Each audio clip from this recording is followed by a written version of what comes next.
This is the day the Lord has made. Let us rejoice and be glad in it. Good morning. My name is John Kirkendall. I'm one of the elders here at Scots Kirk. On behalf of Pastor Jim Mitchell and the members of the session, it is my privilege to welcome you all to worship this morning. This welcome is extended to those joining us online as well as those of you here with us in person. A number of different announcements to call to your attention. Youth group will meet tonight at the church at 5 o'clock. The session will meet this Tuesday night at 7 p.m. And I ask for a particular prayer for our meeting, that the Lord would guide our deliberations and bring glory to his name by our decisions. I'll also remind you that the Bereans will meet Wednesday at the church at 7 p.m. That meeting is open to all, and they're in the midst of studying Paul's letter to the Philippians. Also, in the look ahead, I remind you the missions team will be hosting the Reverend Ken Lotes as a speaker at the end of next month on the 5th Sunday on September 29th. He'll talk to us about the ministry to Muslims that is done through POC 7. So I encourage you to put that on your calendars, September 29th, and come to an evening and learn about this important mission. Take some time now, if you will, please, to prepare your hearts and minds for the worship of our great God.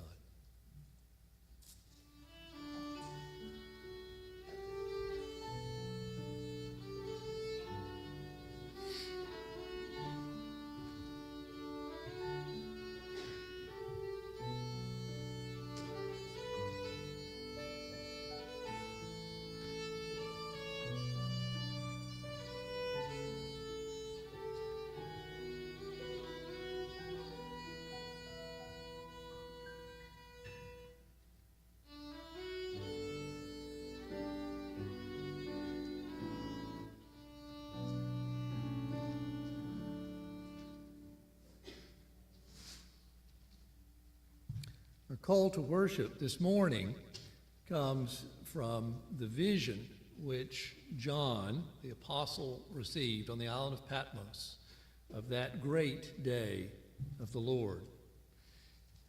We look with him into what occurs in the courts of heaven. This is Revelation chapter 7, verses 9 through 12.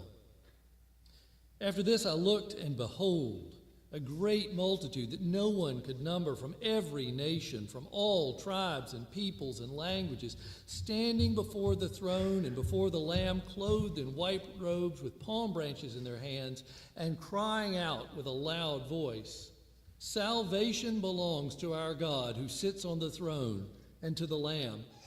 And all the angels were standing around the throne and around the elders and the four living creatures, and they fell on their faces before the throne and worshiped God, saying, "Amen.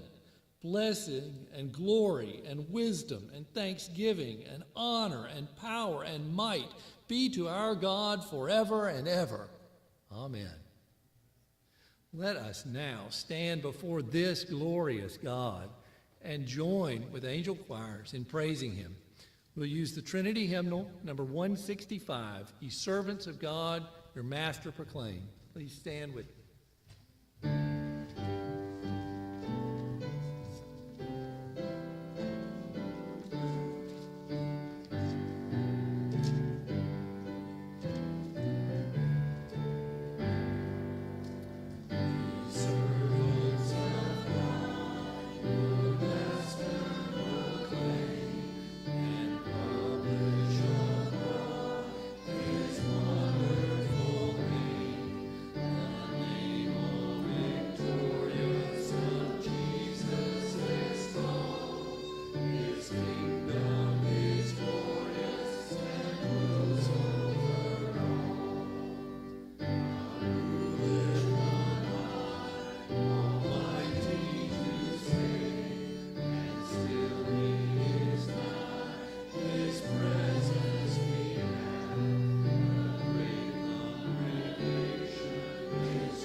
Pray together. Oh, Heavenly Father, with the angels above, we bring you these praises, praising and blessing you for your goodness, shown most clearly to us in the love of Christ Jesus, who is the author of our salvation. Lord, we thank you for the presence of the Holy Spirit, for quickening us who were dead and drawing us to you, that we might be part of this fellowship in this place, in your church in this world, and in the church eternal, glorifying your name, praising you for your goodness, your tender mercies which never fail. Heavenly Father, we bring this service before you, asking your blessing on it, praying that we might worship you in this hour in spirit and in truth, that we might have ears to hear, that our hearts might be made hearts of flesh, that our muscles might be strengthened to serve you in this community and throughout the world. Lord, we thank you for this privilege of being called your children, that we might call you our Father. And it is with Jesus and the disciples that we pray this prayer. Our Father, who art in heaven, hallowed be thy name. Thy kingdom come, Thy will be done, on earth as it is in heaven. Give us this day our daily bread, and forgive us our debts, as we forgive our debtors. And lead us not into temptation, but deliver us from evil. For thine is the kingdom, and the power, and the glory forever. Amen. You may be seated.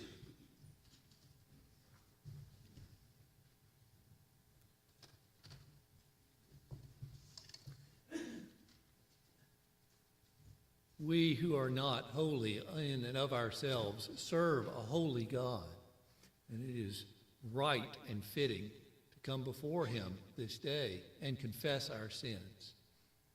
Let me read a passage from Paul's letter to the Galatians, and we'll spend some time in silent prayer. Hear the word of the Lord. For all who rely on works of the law are under a curse. For it is written, cursed be everyone who does not abide by all things written in the book of the law and do them. Now it is evident that no one is justified before God by the law, for the righteous shall live by faith.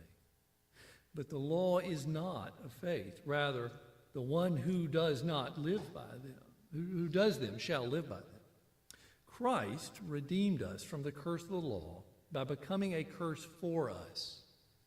For it is written, cursed is everyone who is hanged on a tree, so that in Christ Jesus the blessing of Abraham might come to the Gentiles, so that we might receive the promised Spirit through faith.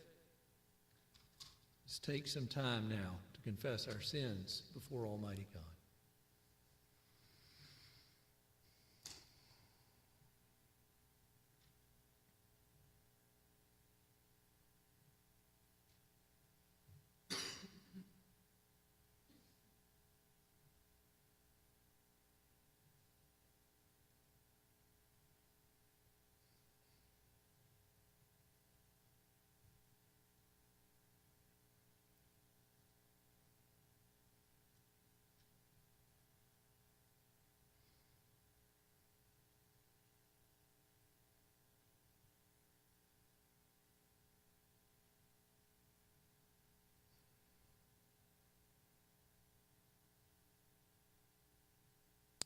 Amen.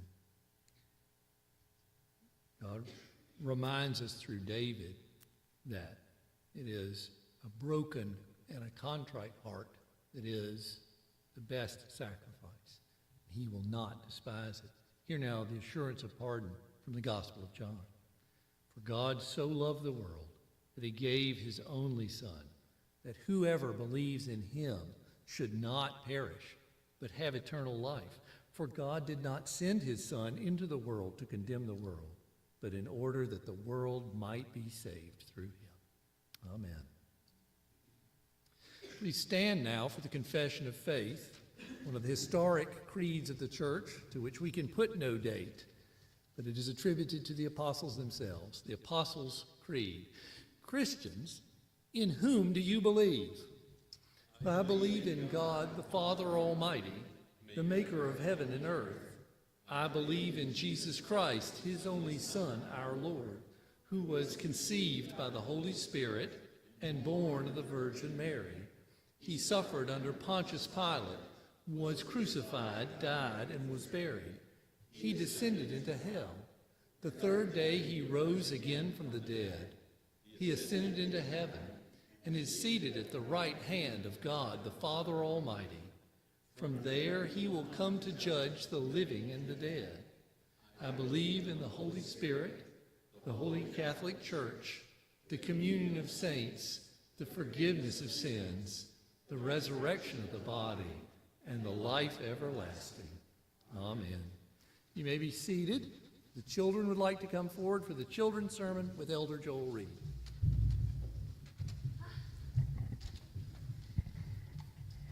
All right, so we're starting Romans this week as far as the passage that Pastor Jim will be preaching from.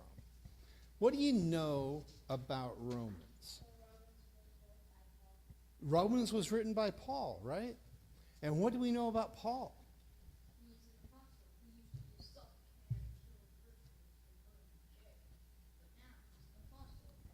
That's right. God came to Paul on that road, shined the light, blinded him, and made known to Paul who Jesus actually was, right? So when Paul writes to the Romans, I want you to listen real carefully because we're going to talk about the beginning part of this. The first thing that Paul says to them is that he is a servant of Jesus Christ. Now, we don't always think of a servant as a good thing, but in this case, to serve Christ and to do what Christ wants you to do is how Paul lived his life ever since he was struck blind on that road and was healed and was used by God in many, many ways. So we can only pray that God will use us the same way as he used Paul. Let's pray. Dear Heavenly Father, we do thank you that you use broken people like us, where we sin against you, yet you call us and redeem us. We pray that you would give us that servant heart that Paul had, that you would use us to spread your word throughout this world. In Jesus' name we pray. Amen.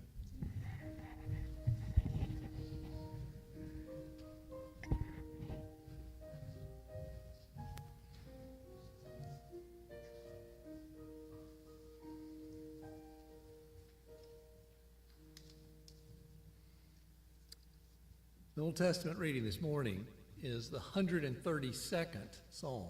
So please feel free to turn in your scriptures to this. The 132nd Psalm. It is a song of ascents. It is a song sung by the pilgrims as they went up to Jerusalem for the annual feasts.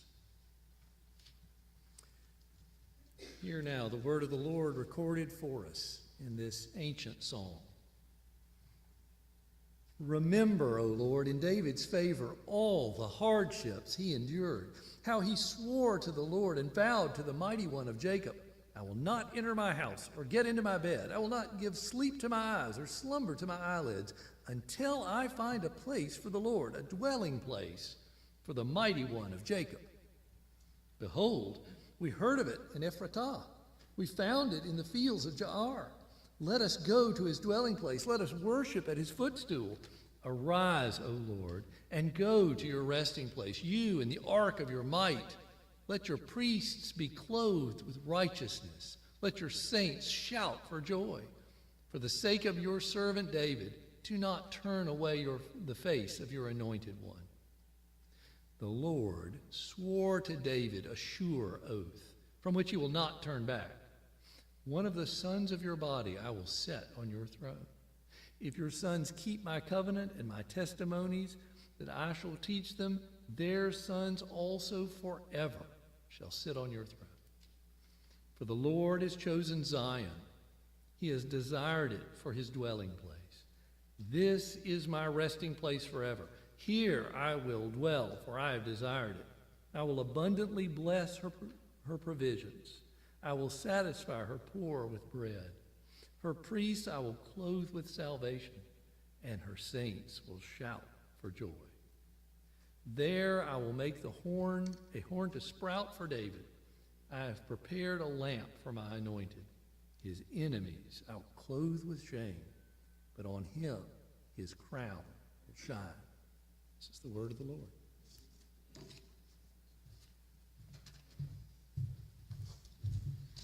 Let us go before the Lord once again in prayer.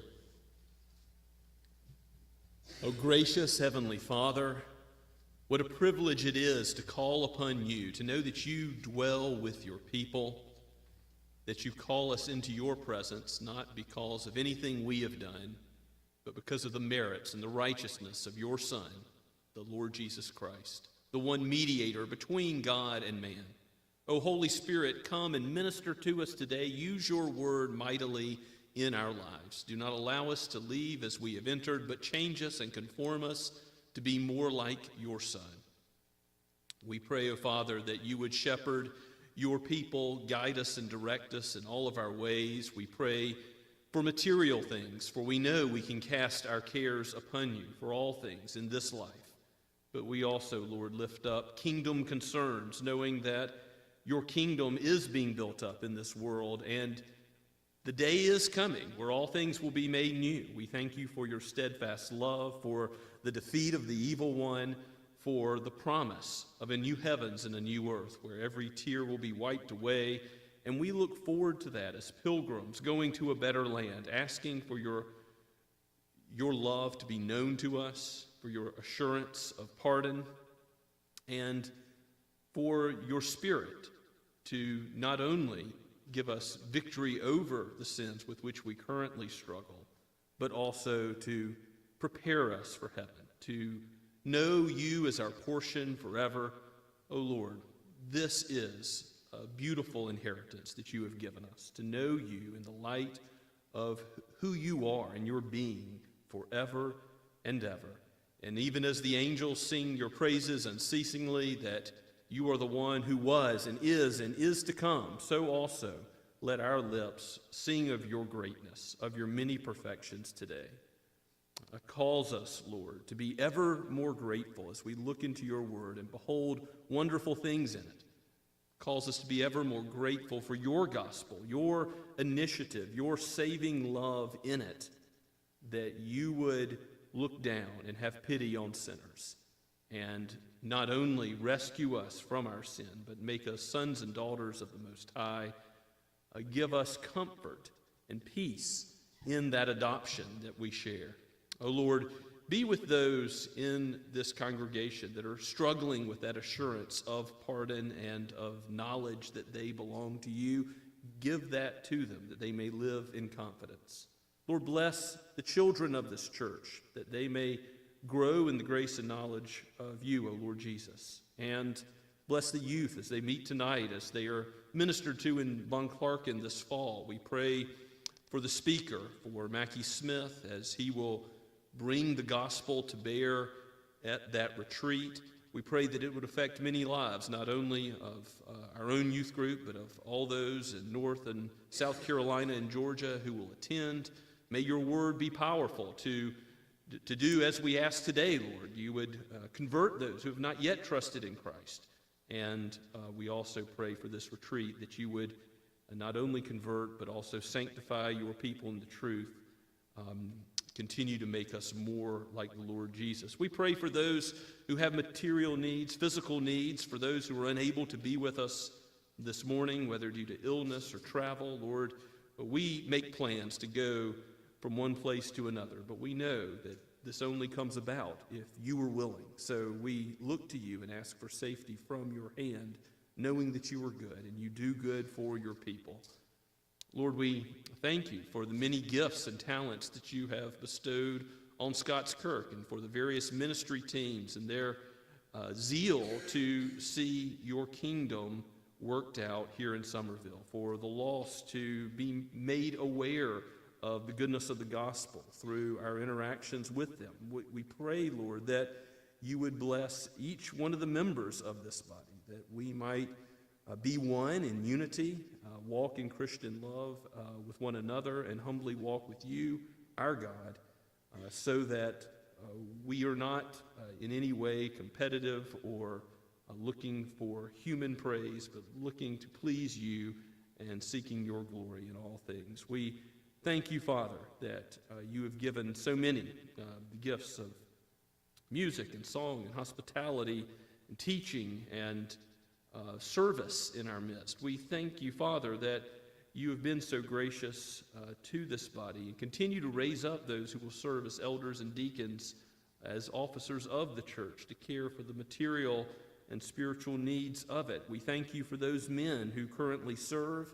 Lord, you've been very good to us, and we pray that you would give wisdom from on high as we meet together this Tuesday about many things concerning your church, and also be with our presbytery as the presbytery of Catawba meets this Tuesday. We need your wisdom for that meeting as well. Father, give guidance and direction that we would be faithful to your word, neither subtracting from it nor adding to it. Lord, bless those who are returning to school, those who are youth or going to college. We Pray, Father, that you would give them a heart after your own heart, that the gospel would impress them in how they think about all things, that they would not be conformed to this world, but be transformed by the renewing of their minds, by your word, more and more to the praise of your glorious grace.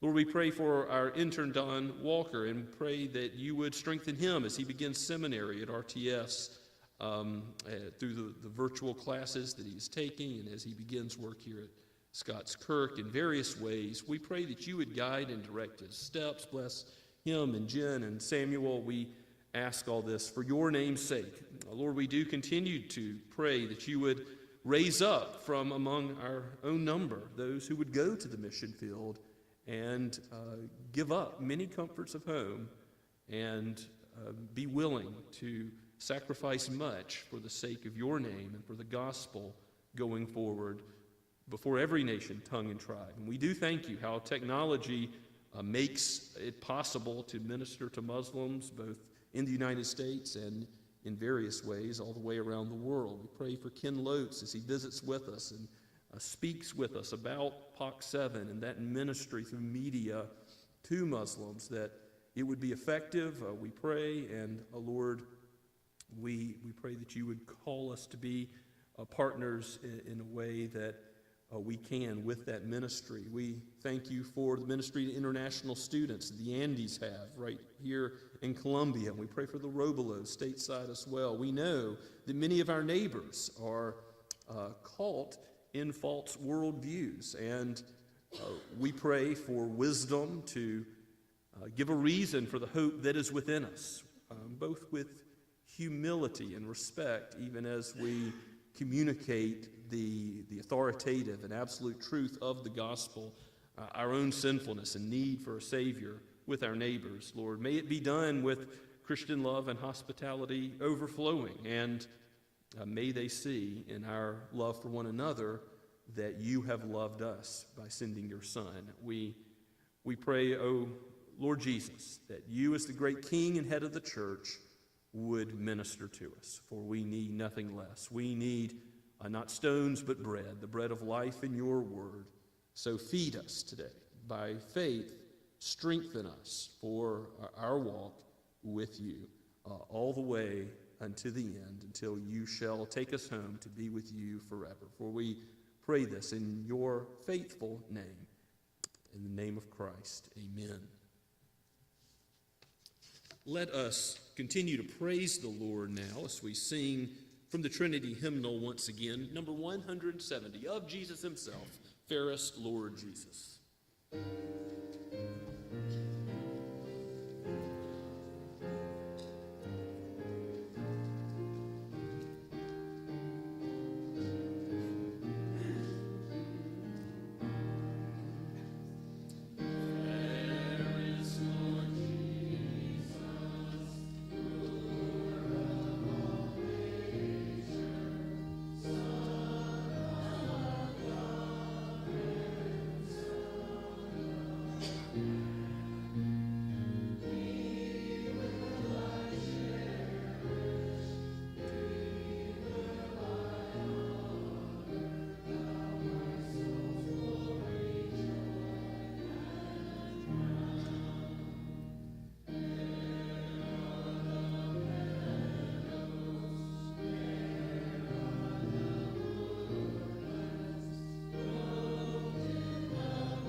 We gather here, gracious God, with hearts of thanksgiving and praise.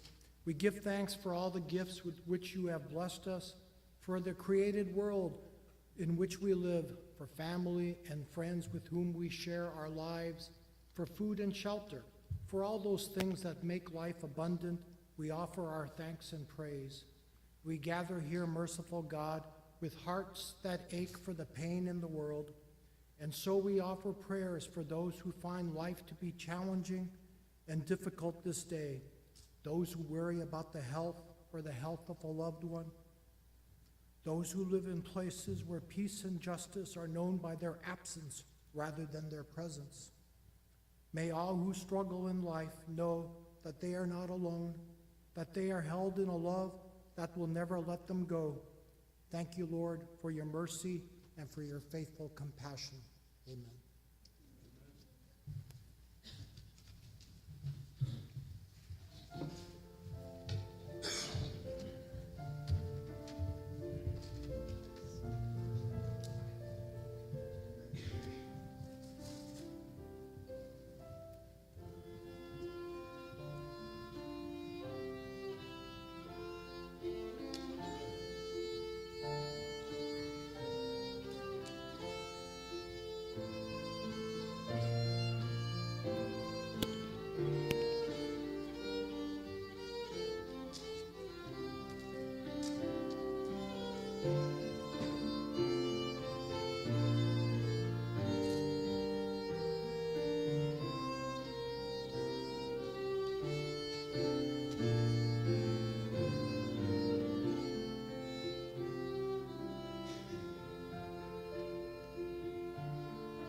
Please turn with me for the first time to the book of Romans. And if you need a copy of God's Word, we do have some ESV Bibles that will track with the version I'm reading from. Right under that bulletin board in the back, be happy for you to use those copies of the Scripture. And if you don't have your own Bible, take it home with you as our gift to you. So we're beginning a series this morning, Lord willing, for many weeks to come, in the book of Romans, Paul's magnum opus, as R.C. Sproul calls it, the longest and most systematic expositions of the gospel of all the letters of Paul. And it's a very important book. This morning we'll introduce a few aspects of it in the first 7 verses as we cover them, but you'll see right in the first 7 verses the theme of the gospel that Paul is going to be expounding in the whole book is right there in the greeting. The gospel is in our text this morning. So let's look at what the Lord has written by his Holy Spirit through the Apostle Paul, a sinner who once persecuted the church, but that Jesus met on the road to Damascus, who is now become an apostle.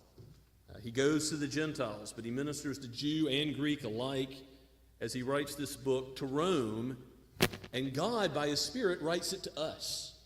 This is for our benefit, that we might meditate on the gospel, on God's grace and peace found in it through the forgiveness of sins and the righteousness that comes from the completed work of his beloved Son. Let's give our attention to God's Word. We're going to read Romans chapter 1, verses 1 through 7. Paul, a servant of Christ Jesus, called to be an apostle, set apart for the gospel of God, which he promised beforehand through his prophets in the Holy Scriptures concerning his Son, who is descended from David according to the flesh, and was declared to be the Son of God in power according to the Spirit of holiness by his resurrection from the dead, Jesus Christ our Lord, through whom we have received grace and apostleship to bring about the obedience of faith for the sake of his name among all the nations, including you who are called to belong to Christ Jesus.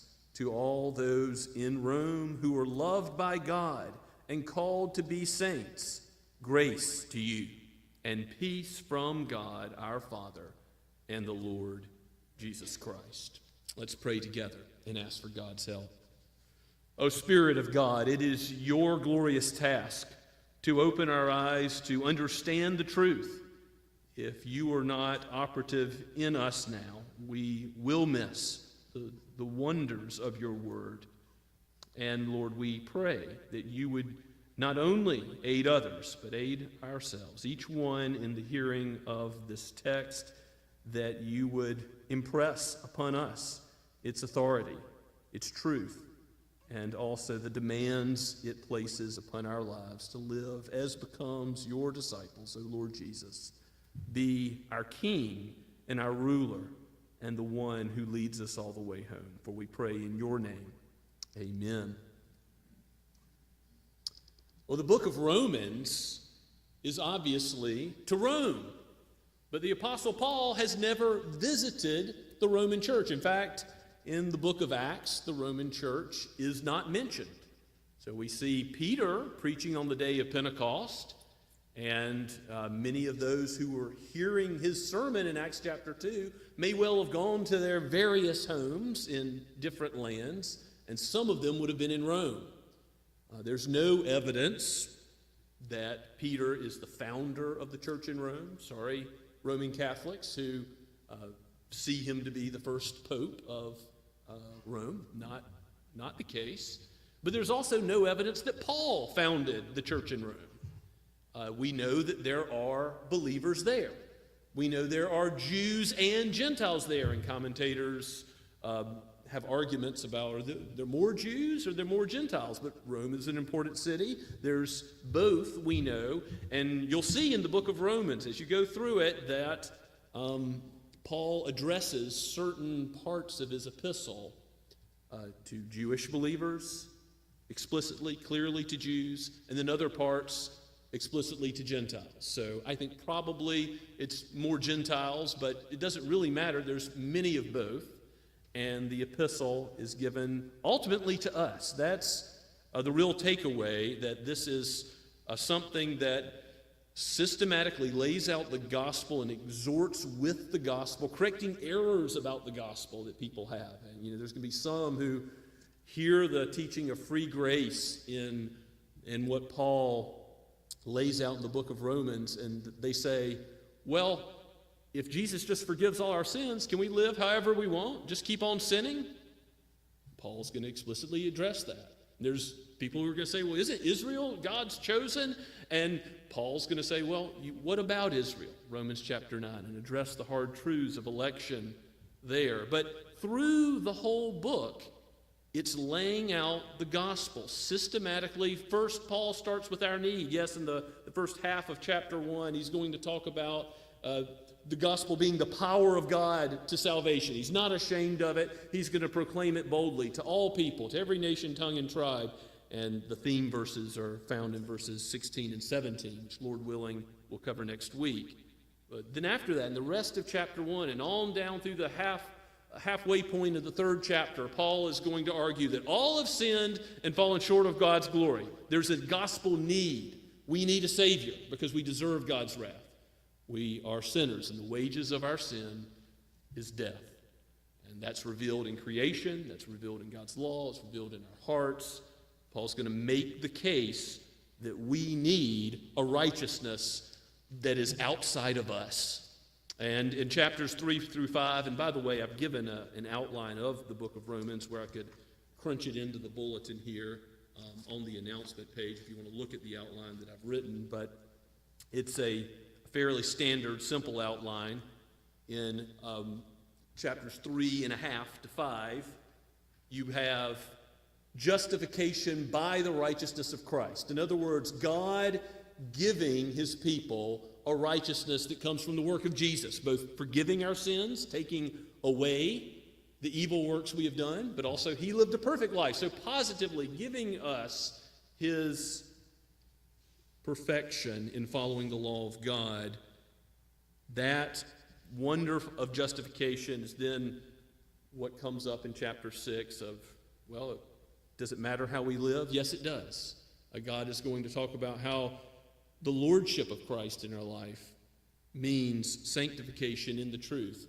All those who are justified by Jesus then live a new way of life under Christ. We're adopted as sons and daughters. We're ultimately headed towards glory because nothing could separate us from the love of Christ from God's perspective. In Romans chapter 8, that glorious mountain peak of a chapter, we have those truths that from God's election in eternity past, it's already, before his timeless eternity, already done. We are called, justified, glorified before him. And then he brings up Israel and in chapters 12, 9 through 11, that objection about, wait, aren't they God's chosen people? And then chapters 12 through 15 are the application chapters where Paul is applying all the doctrine about the gospel he's been preaching to the specific life situations that believers find themselves in. But again, it's not just in Rome, it's in our culture today, because he's going to say right at the beginning of that application section in chapter 12, verses 1 and 2, don't be conformed to this world, but what? Have your mind renewed by God's word, and then you can live in a different way. Then you can offer good to your enemies, to overcome evil with good. Then you can learn how to live in a world where the civil magistrates want to kill Christians and harm you. Then you can learn to love one another. And even as the book ends with a long section of greetings and travel plans, Paul wants to visit this church in Rome that he did not start, but he wants to go there and preach in person. He tells about those travel plans and has a long list of greetings, and then he ends, of course, with praise and doxology to God for who he is and delivering such a great gospel. Even in that, the gospel is paramount. And it turns out that Paul will visit Rome. He has 2 imprisonments there. It's not how he anticipated going to preach at the church in Rome.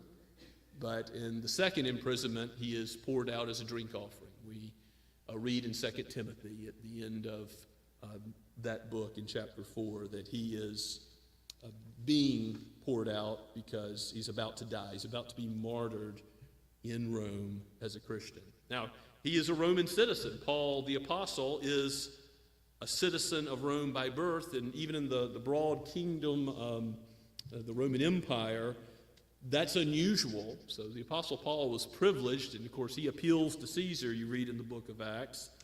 This is on his 3rd missionary journey. The timeline, date-wise, some commentators that I've read will say anywhere from 55 AD to 59 AD. He's still got several epistles he has not yet written, but this, again, is the most systematic of all of them. It does have some particular generic situations that he's addressing, but it is a full-orbed exhortation to believe and trust in the God of the gospel, the God who, by his authority and initiative, saves. And that's what I want you to see right up front in verse 1. As we go through the text again, we see a little bit about who Paul is. Paul is a servant, a bondservant of Christ Jesus. He calls himself the servant of Christ many different places. Of course, Christ is not the last name of Jesus of Nazareth. It is the word for Messiah, relating to his saving role that he's called to do. And Paul says you can either be a servant of Jesus or a servant of sin. And again, that's going to come up in chapter 6. He's going to say what Jesus has said. Either you gather with me or you scatter. You're either with me or you're against me. There is no neutrality at all in Christ's kingdom. And yes, Paul has in his mind the Old Testament saints as a model of what does it mean to be a servant of Christ Jesus, of Abraham, Moses, David, Isaiah, and all the prophets when they served the living and true God. Yeah, that's what the Apostle Paul is doing. And he will go even to prison and to death for Christ Jesus. Why? Because he's humbly serving his Lord, his master, the one who has saved him. Paul is a servant, first and foremost. But there's a parallel in verse 1. He is a servant, but also called to be an apostle, one sent to proclaim this truth about the gospel that belongs to God. He's just an ambassador for it. But it is a role beyond minister, beyond preacher that we have in the church today. An apostle is one who has seen Jesus Christ and interacted with him personally in the flesh. And the 12 apostles, and of course they replaced Judas early on in Acts, but Paul is one who is out of season, made an apostle because he encounters Jesus on the road to Damascus. Jesus himself says to Paul, Paul, Saul, Saul, why do you persecute me? And his whole world is turned upside down. He changes everything about Paul's life to being a terrorist persecuting Christians to being the greatest ambassador, bringing the gospel to the nations. Yes, the scripture calls Paul calls himself the apostle to the Gentiles in Galatians chapter 1, verses 15 through 17. And you might even look at Galatians, another book that's well known in Christian history for its exposition of the gospel. But Galatians, in the very first book, because Paul calls himself an apostle, he's a servant of Christ Jesus, and that's humbling. But an apostle is an office of authority. He sometimes defends that office, that he is a true apostle and rightfully called an apostle because it's late in time where he was made one, when others want to contest that. And the very first verse of Galatians makes that point, as does a few other sections of Scripture that I've included in your outline of this passage on the back, 1 Corinthians 9, 2 Corinthians 12. But look at Galatians chapter 1. He says, Paul, in his greeting to the Galatian church, an apostle, not from men nor through man, but through Jesus Christ and God the Father, who raised him from the dead. So how does he start off? Polemically, argumentatively, saying, I'm not an apostle by my own making. I was given this calling by Jesus. He was confronted and changed by Jesus on the road to Damascus, as that is 3 times recorded for us in Acts, for the emphasis of, you've got to realize, Paul didn't ask for this. Jesus came and called a dead man to life and gave him this responsibility, which is ultimately to minister to the Gentiles as the gospel goes exploding into the known world, and yet at the same time he's going to minister to many of the concerns of the Jewish Christians in Rome, and even help those in Jerusalem with a gift. We're going to see at the end of the book he's going to be zealous to concern himself with whatever nation, tongue, and tribe the gospel of God is affecting, setting apart, calling holy ones, saints, to exist in Rome. So Paul is a servant of Christ Jesus, called to be apostle, set apart for the gospel of God. And I love that language in the end of verse 1, because calling the gospel God's gospel really is important, because there's a human response to the gospel, repent and believe in Jesus, but that is the response to the gospel. We love Christ and other human beings because he first loved us, John says, 1 John chapter 4. We are ultimately responding to what God has done by his power and by his initiative in eternity past, the Father, Son, and the Spirit agreeing to save sinners.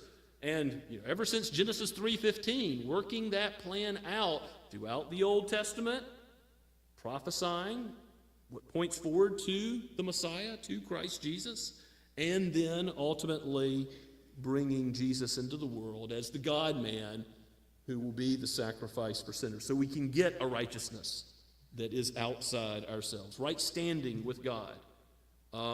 This gospel belonging to God is part of why it's authoritatively given to Paul as an apostle. It's absolute truth. Yes, that's countercultural. Yes, that's something the world does not want to hear, but we're not to be conformed to that. We're not to say this is our truth as Christians. This is religious truth, but it's not like other truths of physical objects in the world and whether they exist or don't exist. I mean, either there's a chair or there's not a chair. God has given a gospel about his own Son. It's concerning his Son. He says in verse 3, who is descended from David. He's rooted in space-time history, resurrected from the dead. We confessed in the Apostles' Creed this morning that the events surrounding the Son of God, the Lord Jesus Christ, are in space-time. They're not ethereal religious thoughts that you can take or leave. The gospel is offensive because it says you're a sinner. And there's only one solution to the sin, that God has gone to such lengths to provide his beloved Son, that God should become man and live a perfect life that he alone could live and die the death we deserved to die. The gospel of God is also rooted in a high view of Scripture, as the verse that I put in our preparation for worship this morning highlights in 1 Thessalonians 2:13. When you received the word of God, Paul is saying elsewhere to the Thessalonians, which you heard from us, you accepted it not as the word of men, but as it really is, the word of God, which is at work in you believers. So why is Paul so zealous to defend his apostleship when he needs to? Because it's not the word of man that he's propagating. It's God's word. It is the infallible, inerrant, flawless word that God himself has communicated about how to be saved through Jesus. And that's what Paul is zealous to explain. That's what Paul is zealous to apply. That's what Paul is zealous to correct misunderstandings about. The gospel is not something that is new. It is rooted in the Jewish scriptures, the Old Testament, and the prophets that came before. You notice that Paul cares about Genesis. He talks about Adam in Romans chapter 5, the Adam-Christ parallels. He talks about Abraham and David in Romans chapter 4. He talks about Jacob and Esau, all these men that we've studied in the first book of the Bible in Romans chapter 9. So Paul understands that the gospel was always present in God's word. Abraham, he's going to give a detailed argument about Abraham and David, saying they understood justification by faith alone, that righteousness was credited to them because of their belief in God. So Paul is going to argue this is not some new teaching that he's hoping to spread around the Roman world, but it is the old teaching of all of God's word. And don't miss that this is Paul's view of Scripture as we pass it by. It's God-breathed. All 66 books, but in Paul's day, it's the Old Testament primarily in view, right? The New Testament canon is still being produced. And it is the Old Testament, all the law and the prophets and the wisdom literature and the historical books, Paul is viewing as the very word of God. Thus saith the Lord. And he sees it as breathed out by the Holy Spirit, though it's penned by men. That's 2 Peter chapter 1's view of the Scriptures, that no prophecy came about by merely a human will, a human interpretation, but by God's Spirit carrying men along to write just as they have written in the Word. So look again with me at chapter 1, verse 3, the scriptures that have promised beforehand through the prophets a gospel that is from God, that gospel is concerning his Son. The gospel is all about Jesus. The gospel that changes everything for Paul and for us, for all who believe in it. It is about Jesus Christ, the only Son of the Father. Now, he was descended from David according to the flesh. He is a human being. He is of David's line. But he's declared to be the Son of God, verse 4 says, in power according to the Spirit of holiness. Spirit of holiness, Holy Spirit, that makes sense. But what does it mean that he was declared to be the Son of God in power? Of course, you can think about the ways in which in the Gospels you have, like at Jesus' baptism, the Holy Spirit descending and the Father proclaiming, "This is my beloved Son in whom I'm well pleased," and the Mount of Transfiguration, something similar. But keep reading, and in verse 4 it says he was proclaimed to be the Son of God in power by the Spirit of holiness, according to the Spirit of holiness, by his resurrection from the dead. So what is the ultimate proclamation that the gospel is true? Guaranteeing that it was effective in being the finished payment for our sins, in defeating Satan decisively once and for all. It's that Jesus was dead. He was under the power of death and in the grave, in Sheol, in hell, to use the Old English word for the grave. He descended to the grave, but he didn't stay in that lowly position under the power of death. No, he rose from the dead. He ascended to heaven. He reigns at God's right hand, and he will come to return and judge the living and the dead. This is where Christ has proved who he is as the preeminent Son of God, where Peter also argues he has made himself known as Lord and Christ in Acts chapter 2. It's a similar idea that the Holy Spirit has testified through the resurrection that not only is Jesus a human being, he is truly man, descended from David. He is the fulfillment of all the prophecies that one should come from David's line. The scepter won't depart from Judah. There will be a king from David's throne, reigning on David's throne forever. But also, he is God. He is divine. He is the God-man. He is truly man because man sinned. Man needed a Savior. But God is the one who is able to provide the spotless sacrifice. In his divinity, Jesus is the perfect Lamb of God. He knew no sin. He was sinless in his life. And he obeyed the will of the Father perfectly. He obeyed the law perfectly for us. And that's what the chapters 3 through 5 are all about, how we're justified by his work. And that's received by grace through faith. And this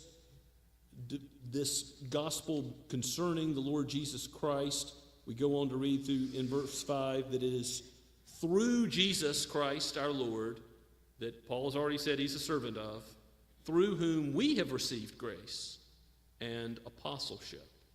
So Paul has received his calling to be an apostle from Christ, but we, the church, all believers, receive grace from Jesus. And what does that grace do? Through the gospel of God, it transforms everything about our lives, our thinking, what we love and what we hate. It transforms our relationships with other human beings. It transforms our relationship with God, so that ultimately we have a life of obedience, not perfect obedience. There's still struggle with sin. There's still Romans 7 ahead. We do what we don't want to do. And what we want to do, we don't do. That's going to be part of the equation as Paul talks about sanctification. But it is a new life that is going to change who we are and brings about obedience to God. And so he even mentions that this apostleship is to bring about the obedience of faith for the sake of his name, for the sake of God's glory.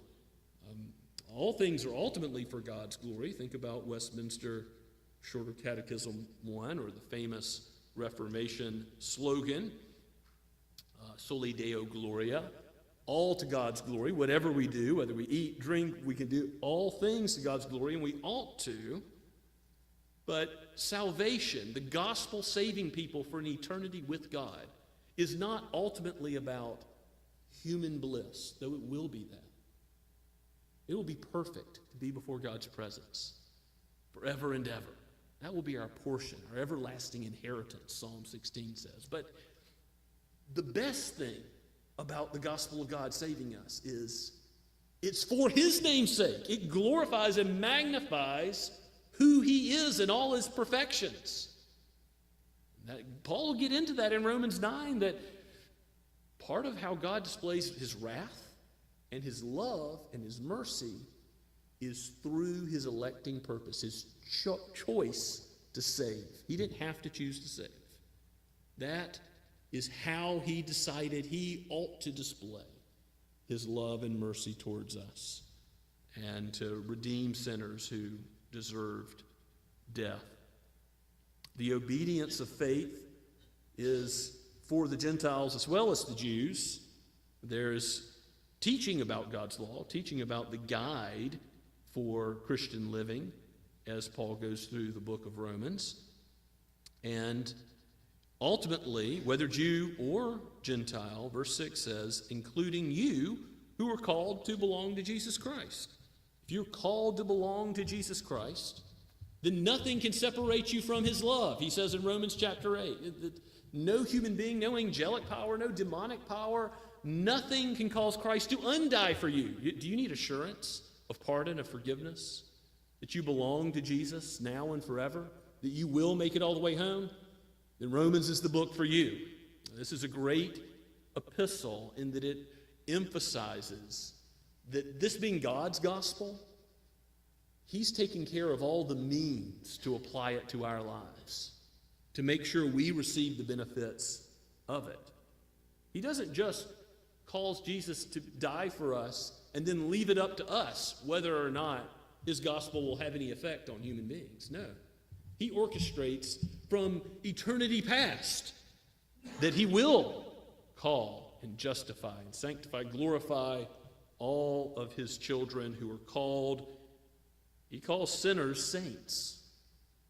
We are called holy ones, like the angels are called holy ones. We read in Psalm 132 that same expression in the Old Testament being used as it points forward to the fulfillment of David's line in Christ.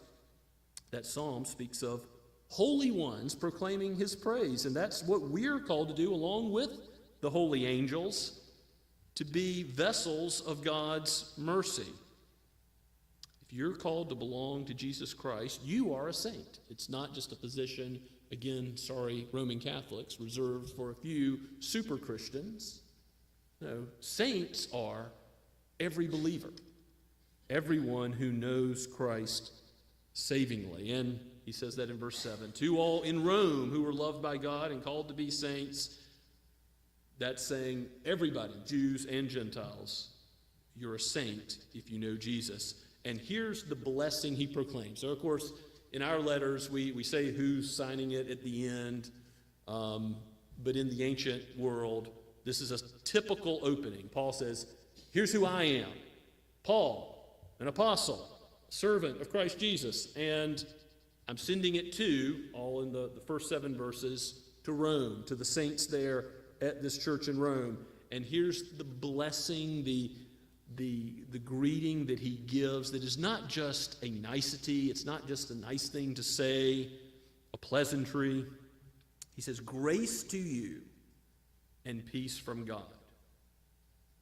Peace from God, our Father, and the Lord Jesus Christ. Remember, Father and the Spirit and the Son do all things together. You see throughout John's Gospel, the Father and the Son, they do the same will because they are one God.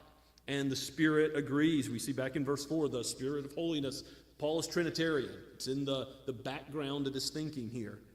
But what does the Trinity, Father, Son, and Holy Spirit, proclaim to those who are in Christ Jesus through the authorized representative, Paul, here? Grace, mercy, that is, not treating you as you deserve, but in fact, in spite of what you deserve, despite your demerit, despite your deserving death, God grants life, eternal life, for all those who believe in his Son, for all those plucked out of the world, who were not a people, but he calls a people, brought out of darkness into the kingdom of his marvelous light, the kingdom of his beloved Son. Grace to you and peace. Peace, first of all, vertically with God. You can look at Romans chapter 5 and the great statements that are to come about grace and peace. But just look at Romans 5, verses 1 and 2. Paul says, therefore, he's explained the gospel of being righteous through Jesus, not righteous through our own obedience to the law. Therefore, since we have been justified by faith, you have Jesus' righteousness credited to you because of that faith, we have peace with God through our Lord Jesus Christ. Through him we have obtained access by faith into this grace in which we stand, and we rejoice in hope, the hope of the glory of God. There's many other wonderful statements right there, but just leave it at that. You see grace and peace in those two verses. You see that this greeting is fleshed out. The gospel's in the greeting, but the gospel's going to be fleshed out as we, Lord willing, go through the book. This book, regardless of your background, how sinful you've been, we're going to see that the Jews and the Romans, the Gentiles in Rome all had all kinds of different sins that are going on in that culture. We'll see that at the end of chapter 1 and on into chapter 2. We're going to see that regardless of who you are, where you've come from, what you've struggled with, this book is for you because it convicts of sin. There is the bad news. But this epistle is also for you in that it proclaims the glories, the treasure of the merit found in Christ, the only solution for that sin, God's wise solution that makes no sense to the world, is a stumbling block to Jews, and is foolishness to the Greeks, but is the power of God for salvation. The gospel. The gospel is in this book. Maybe take the time to go ahead and read through the whole book of Romans. It won't take you that long, and good use of your time on a Sunday afternoon, certainly. Maybe today, maybe next week. You do that as we look forward to going through this text together. There is eternal treasure in this book. I'll leave us with the quote that I also crammed into the bulletin on the announcements page from Martin Luther. Martin Luther, the great reformer, has this to say about the book of Romans. Of course, you know how it affected his life. When he thought about the righteousness of God, he thought, oh, just condemnation. I don't want the righteousness of God because that's going to condemn me. But then Romans and Galatians were used by God to open his eyes to the truth of the gospel. And here's what he says about it. This epistle, that is Romans, this is in the preface to his commentary on the book of Romans. This epistle is really the chief part of the New Testament. Okay, well, I mean, there's lots of parts of the New Testament. They're all God's word, but some portions are more important than others in that they deal with the treasures of the core of the gospel. This epistle is really the chief part of the New Testament, the very purest gospel, and is worthy not only that every Christian should know it word for word by heart, but occupy himself with it every day. It's the daily bread of the soul. It can never be read or pondered too much. And the more it is dealt with, the more precious it becomes, and the better it tastes.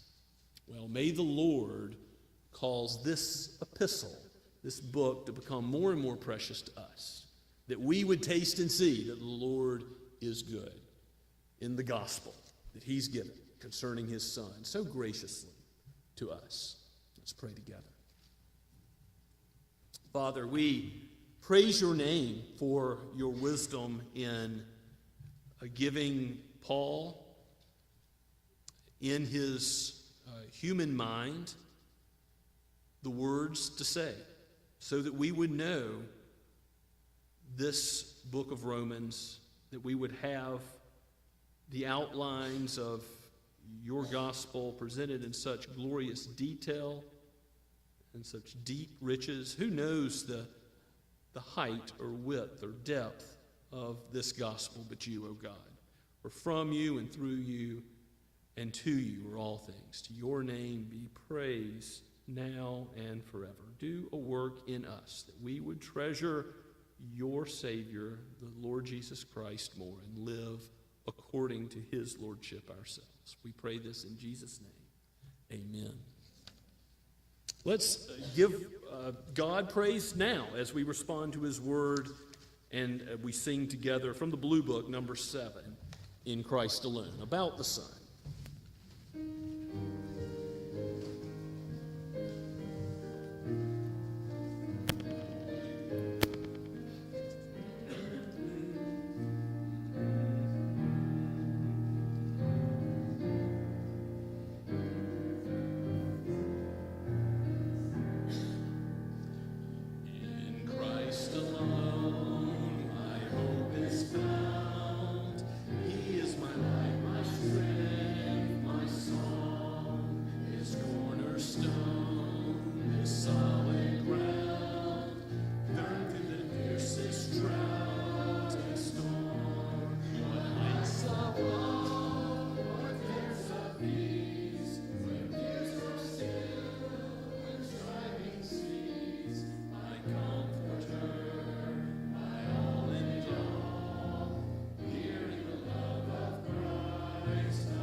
Now receive blessing from God. May the grace of the Lord Jesus Christ and the love of God the Father and the fellowship of the Holy Spirit be with you now and forever. Amen.